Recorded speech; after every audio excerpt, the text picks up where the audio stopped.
ঠিক বলেছ বাবা।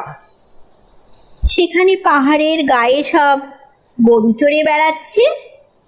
কি আশ্চর্য, ঠিক বলছো। আমাদের গ্রামে গরু চড়ে বই কি, খুব চড়ে। মেয়েরা সব নদী থেকে জল তুলে মাথায় কলসি করে নিয়ে যায়। তাদের লাল শাড়ি পরা।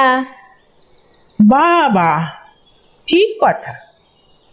আমাদের সব গয়লাপাড়ার মেয়েরা নদী থেকে জল তুলে নিয়ে তো যাই, তবে কি না তারা সবাই যে লাল শাড়ি পরে তা নয়। কিন্তু বাবা, তুমি নিশ্চয়ই কোনোদিন সেখানে বেড়াতে গিয়েছিলে। সত্যি বলছি দইওয়ালা, আমি একদিনও যাইনি। কবিরাজ যেদিন আমাকে বাইরে যেতে বলবে সেদিন তুমি নিয়ে যাবে তোমাদের গ্রামে। যাবো বই কি বাবা, খুব নিয়ে যাব। আমাকে তোমার মতো ওই রকম দই বেচতে শিখিয়ে দিও। ওই রকম বাঁক কাঁধে নিয়ে, ওই রকম খুব দূরের রাস্তা দিয়ে।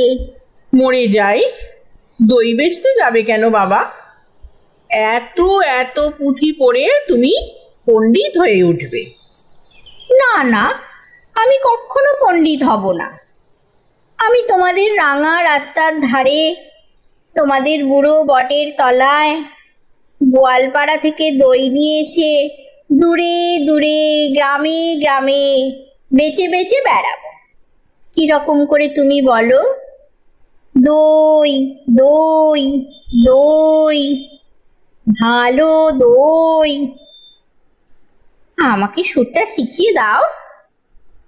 হায় পোড়া কপাল, এই সুরও কি শেখবার সুর? না না, ও আমার শুনতে খুব ভালো লাগে।